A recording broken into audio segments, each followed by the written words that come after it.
Have you ever noticed how rare it is to simply think anymore really think?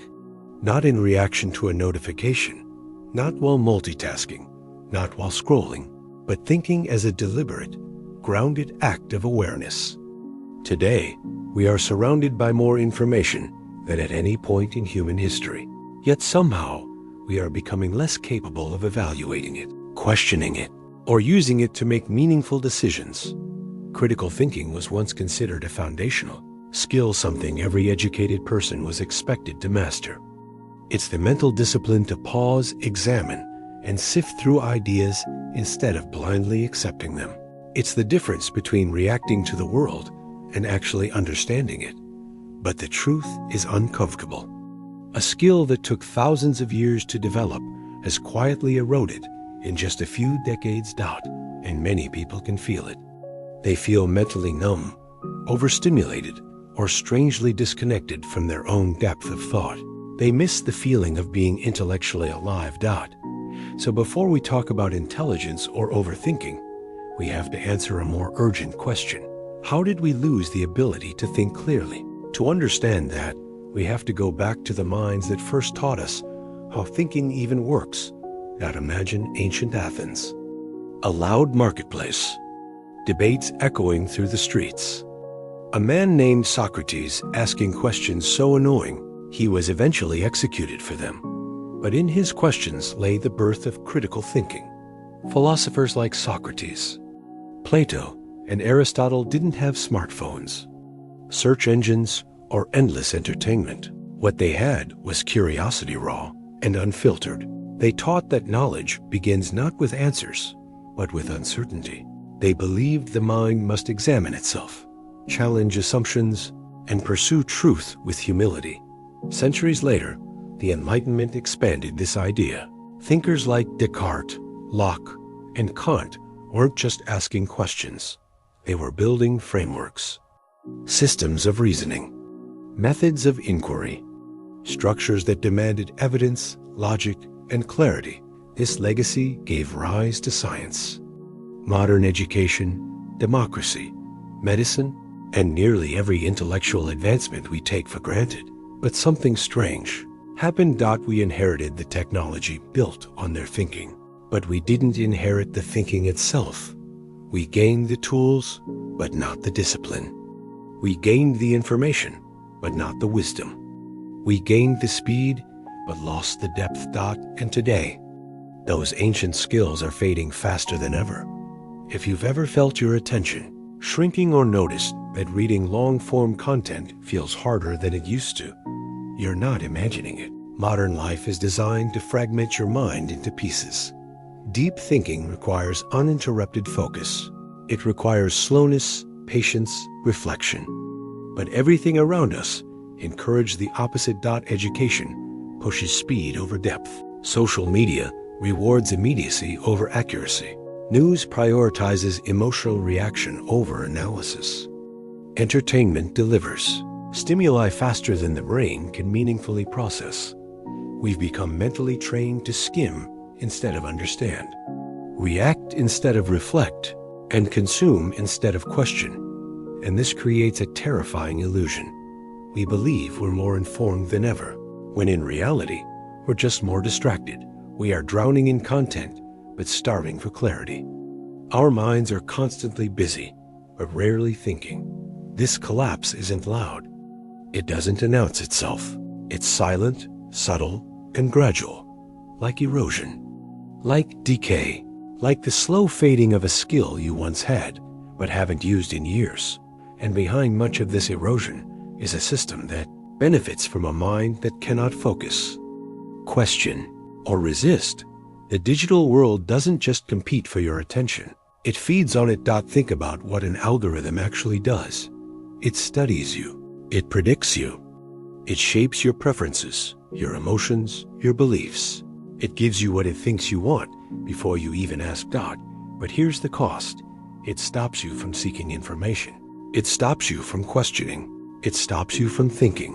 When algorithms do the choosing for you, your mind becomes passive. You become a reactor instead of an explorer. And that slowly destroys your ability to examine ideas critically. Headlines get shorter because they have to catch your attention in a split second. Videos get faster because the platforms punish creators who don't keep you stimulated. Opinions become more extreme because the algorithm amplifies whatever triggers you most. This isn't accidental. It's engineered. You are being shaped by systems designed to keep you predictable. Critical thinking, on the other hand, makes you unpredictable. And unpredictability is bad for business. So the question becomes, how do you break free? Rebuilding the ability to think clearly doesn't require more intelligence. It requires more intention. You don't need to read 100 books. You don't need to meditate for 6 hours a day. You don't need to unplug from society. You simply need to practice thinking again. Pause before reacting. Question before accepting. Reflect before deciding. Read deeply instead of skimming. Seek opposing opinions instead of echo chambers. Spend time in silence, not as an escape, but as a mental reset. Thinking is not something that happens automatically. It's a muscle, and like any muscle, it atrophies when ignored and strengthens when used. Because here's the truth, the world isn't getting dumber. It's getting louder, and the ability to think clearly is no longer common. It's a superpower. People often admire intelligence. They see it as a gift, something that guarantees success, confidence, clarity, and control. But anyone who has lived with a fast, analytical mind knows a secret. Intelligence doesn't always make life easier. Sometimes it makes life heavier, because intelligence doesn't just give you the ability to understand the world, it gives you the ability to overanalyze it, to dissect every possibility, to worry about every outcome, to sense every subtle risk, every hidden implication. What others shrug off, you can't. What others forget, you replay.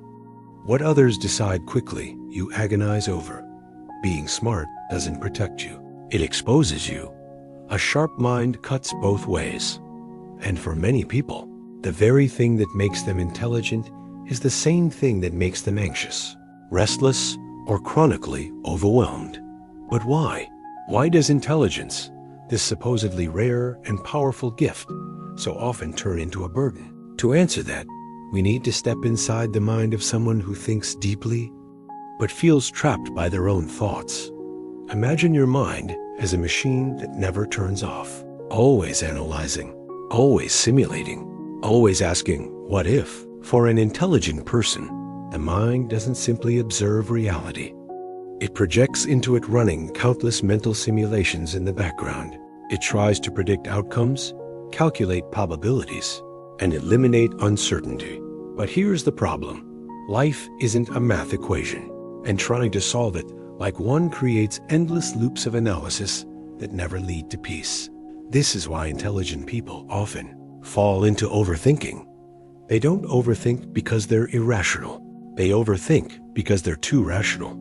They believe that if they think long enough, hard enough, or precisely enough, they can avoid pain, avoid mistakes, avoid regret. But the more they think, the more questions arise. The more they analyze, the more contradictions appear. The more they try to control the future, the less control they feel. It becomes a mental maze with no exit. Every decision becomes a potential disaster. Every conversation becomes a puzzle to decode. Every emotion becomes a threat to stability. This is the tragedy of a powerful mind. When intelligence tries to protect you, it often ends up imprisoning you. Instead, at the heart of overthinking lies a simple but painful truth. Intelligent people crave control. They're used to understanding things, used to solving problems, used to mastering complex ideas. So when life presents something unpredictable, a relationship, a feeling, a conflict, an uncertain future, the mind panics. It tries to organize chaos. It tries to reason through emotions. It tries to predict the unpredictable. But life doesn't bend to logic. People don't behave like equations. Emotions don't respond to analysis. The future doesn't care about your careful planning. This mismatch creates a painful loop. You want control. You can't have control. You think harder to gain. Control.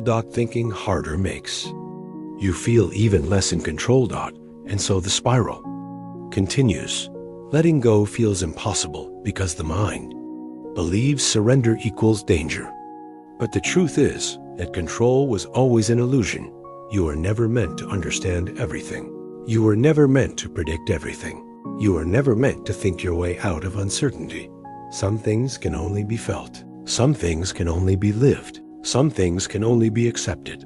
But the intelligent mind resists this lesson with everything it has. Here's something most people never realize. Smart people often struggle with emotions, not because they're insensitive, but because they're too analytical. They try to understand feelings using the same tools they use to solve problems: logic, categorization, analysis. But emotions don't behave logically. They're messy, chaotic, contradictory. You can't argue with feelings. You can't reason them into submission. You can't outthink sadness or anxiety or loneliness. And when emotions don't respond to logic, intelligent people often feel frustrated or defective. Why do I feel this way? It doesn't make sense. I know what the problem is. Why can't I fix it? I understand the psychology. So why does it still hurt? Because thinking and feeling are different languages. Understanding your pain doesn't erase it. Labeling your trauma doesn't heal it. Explaining your anxiety doesn't silence it. Intelligence can describe emotions in poetry-like detail, but it cannot resolve them, and that blind spot creates suffering no one sees. Here is the greatest irony of all. Being smart gives you the ability to understand your problems, but not necessarily the ability to escape them. You can know exactly why you're unhappy and still be unhappy. You can know the right thing to do and still fail to do it. You can understand your patterns and still fall back into them. Because intelligence is not the same as wisdom. Analysis is not the same as clarity. Understanding is not the same as peace. This chapter leaves us with a powerful realization. Intelligence alone cannot save you. In fact, without emotional balance, self-awareness, and mental discipline, intelligence becomes the very thing that destroys your peace. But why does the mind turn against itself? Why does a brain designed to protect you end up causing so much harm? To answer that, we need to look deeper, not at intelligence, but at the psychology that drives it. And that journey begins in the next chapter. Before intelligence, before language, before philosophy, the human brain had one job: keep you alive. Every thought, every fear, every instinct you have comes from a mind shaped by millions of years of danger. Your ancestors didn't need happiness or clarity. They needed survival. They needed to detect threats, anticipate problems, and predict outcomes as quickly as possible. And even now, in your comfortable modern life, that ancient programming still runs in the background. This means your brain is not designed to make you peaceful. It's designed to make you vigilant, not to make you content, to make you cautious, not to think clearly, to think defensively. And that's the beginning of the problem, because the intelligent mind, fast, analytical, creative, doesn't simply respond to threats. It imagines them. It constructs them. It simulates 1,000 possibilities that never happened. This is why someone with a powerful mind can feel mentally tortured. Your brain isn't malfunctioning. It's overperforming. It's trying to protect you from dangers that don't exist. But as we'll see, this is only the first layer of the psychological trap. Most people believe they think objectively, that their opinions are formed by logic, that their conclusions come from rational judgment. But the truth is unsettling. Your mind is full of built-in distortions, biases, that twist your perception without your awareness. And the more intelligent the person, the more sophisticated these biases become. For example, confirmation bias makes you seek information that supports what you already believe. Smart people simply find more convincing arguments to justify it. Catastrophizing exaggerates the worst-case scenario. Smart minds run this like high-definition simulations. Overgeneralization turns one failure into "I always fail." Intelligent people turn it into a well-constructed Theory. Introspection illusion convinces you that you understand your motives. You don't. You're just good at inventing explanations that sound reasonable. Biases aren't flaws. They're shortcuts, instincts, evolutionary tools. But in a complex world, those shortcuts become psychological traps, and intelligence doesn't remove them. It strengthens them, because a fast mind can rationalize anything. It can convert fear into logic, insecurity into analysis, emotion into reasonable concern. This is why highly intelligent people often suffer quietly. Their mind is too good at making their fears feel true, but biases are only the beginning.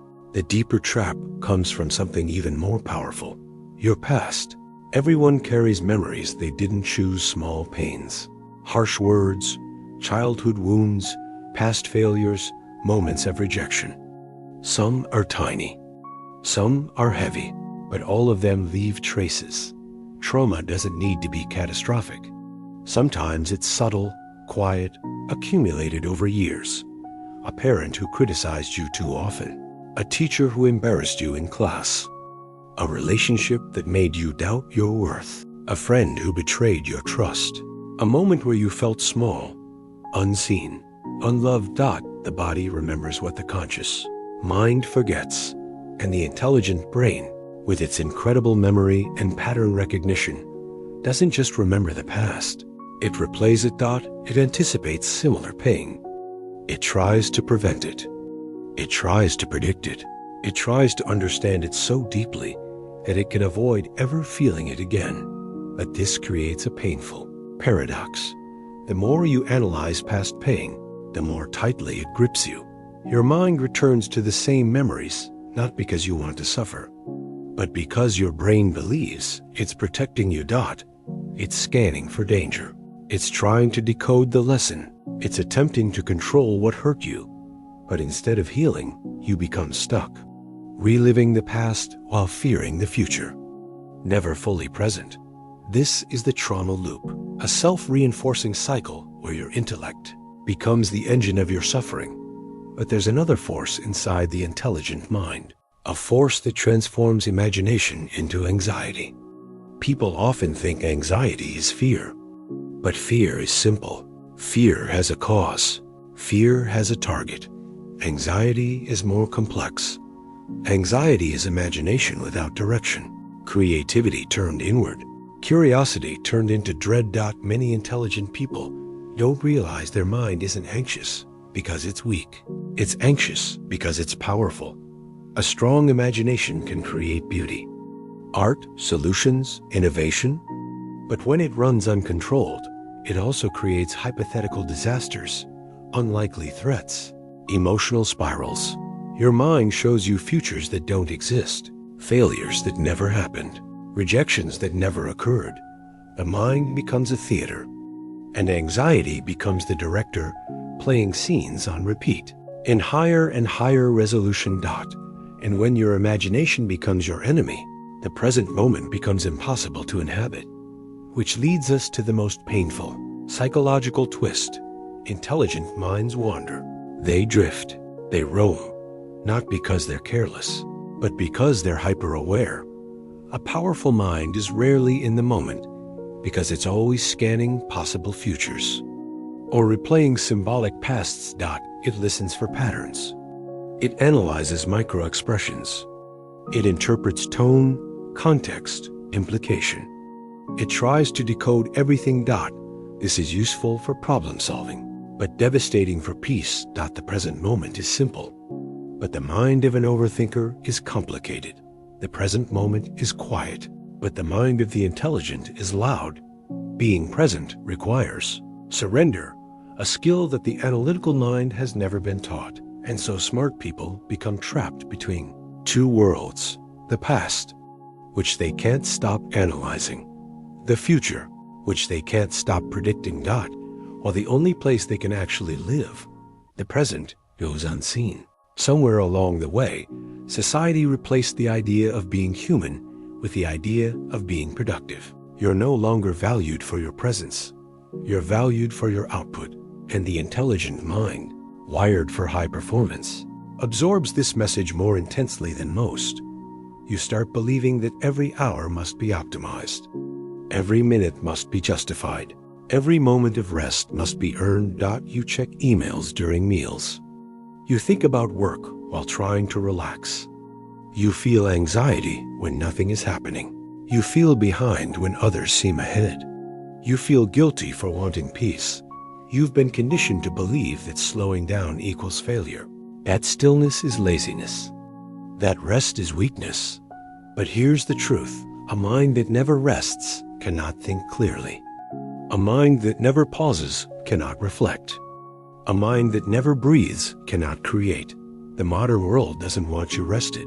It wants you reactive. It wants you busy.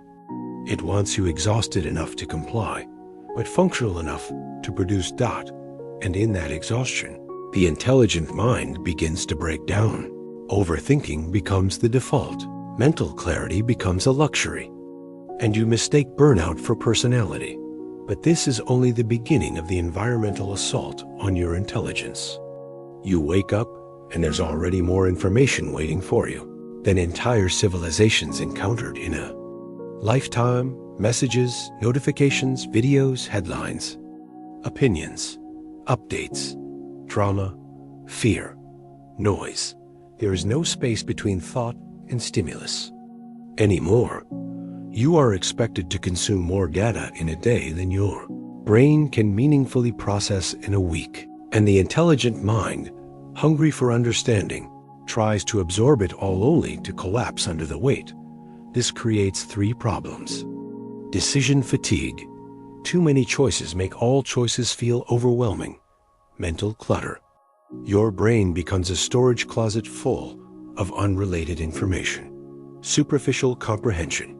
You skim everything, understand nothing deeply. It's like giving a brilliant artist a canvas covered in random paint strokes every morning. How can they create anything meaningful when their mind is constantly overwritten? And here's the tragic irony. You feel more informed, but less certain. More connected, but less grounded. More aware, but less understanding. Information was meant to empower you. Instead, it drowns you, and the next force makes this drowning intentional. Every time you open social media, you're thrown into a world where everyone appears to be living better, achieving more, and suffering less than you. People don't post their confusion. They post their accomplishments. They don't post their insecurities. They post their highlights. And the intelligent mind, with its natural tendency to analyze, does something dangerous. It starts evaluating itself against illusions. You compare your real life to their curated life, your insecurities to their confidence, your uncertainty to their clarity, your ups and downs to their polished narrative. This creates a silent, psychological poison. Not only do you feel behind, you feel defective. Why am I struggling when everyone else seems fine? Why can't I figure my life out? Why does everyone look so confident? Why am I the only one who feels lost? But you aren't the only one. Everyone else is wondering the same thing. You're comparing your inner world to their outer performance and losing every time. Social comparison doesn't just damage self-esteem. It intensifies overthinking. It magnifies self-doubt. It convinces you that you're not enough. And platforms profit from that insecurity because insecure people click more, scroll more, buy more, engage more. Your pain is monetized. But the world doesn't stop there. It pulls you even deeper. We live in an attention economy, but beneath it is something darker, an emotional manipulation economy. Fear sells. Anger spreads. Outrage trends. Shock gets clicks. Controversy drives engagement. So every headline is crafted to provoke. Every thumbnail is designed to trigger. Every notification is engineered to disrupt. Every algorithm is built to amplify your strongest emotions, not your wisdom, not your clarity, not your balance, your reactivity, because reactive minds are predictable minds. And predictable minds are profitable. Think about it. If you're calm, grounded, and thinking clearly, you're much harder to manipulate. But if you're anxious, angry, overwhelmed, or confused, you are far easier to influence. This is why the modern world doesn't just distract you. It destabilizes you. Keeps your nervous system activated, keeps your attention fragmented, keeps your emotions heightened. Because a chaotic mind cannot resist anything. Not misinformation, not advertising, not addictive platforms, not emotional narratives. Peace isn't profitable. Confusion is. The modern world has built a cage for your attention, a trap for your intelligence, a prison for your peace. But here is the quiet truth behind everything. You are not broken. You are overstimulated. You are not weak. You are overwhelmed. You are not lost. You are drowning in noise. And the door to this prison is unlocked. But escaping requires intention. It begins with creating space, mental, emotional, digital. Space to think, space to breathe, space to be human again. Turn down the noise. Limit the inputs. Stop feeding the machine with your attention. Give your mind room to settle, because clarity doesn't appear through force. It appears through quiet, and once the noise fades, you begin to see something you may have forgotten. Your mind is powerful. Your intelligence is real. Your depth is still there. It's just been buried under everything the world forced you to carry. But now that you understand the traps built around you, there's one final question. How do you turn your mind from your worst enemy into your greatest ally? That transformation, the turning point, is what the final chapter is all about. In a world obsessed with speed, slowing down feels rebellious. But for the intelligent mind, slowness isn't weakness, it's medicine. When you slow down, your thoughts stop colliding, your breathing deepens, your nervous system resets. What once felt chaotic begins to form patterns. Slow thinking gives your mind room to stretch. It allows clarity to rise naturally, without force. The truth is, your mind isn't broken, it's rushed. And slowing down is how you remember how to think again. Your mind can't feel clear when it's overcrowded. Thoughts, worries, unfinished decisions. These accumulate like noise in the background. Mental minimalism isn't about thinking less. It's about thinking cleaner. It means choosing what to care about and letting go of the rest. Most of your mental suffering comes from thoughts that aren't yours. Expectations, pressures, comparisons, imagined judgments. When you remove those layers, what's left is a quieter mind, one that can focus, decide, and breathe. Intelligence without emotional awareness is like a powerful engine with no steering wheel. You go fast, but you crash often. Emotional intelligence grounds your thoughts. It brings balance to the mind, humility to logic, and compassion to self-criticism. It teaches you that feelings aren't obstacles, they're data, signals, information your body is giving you.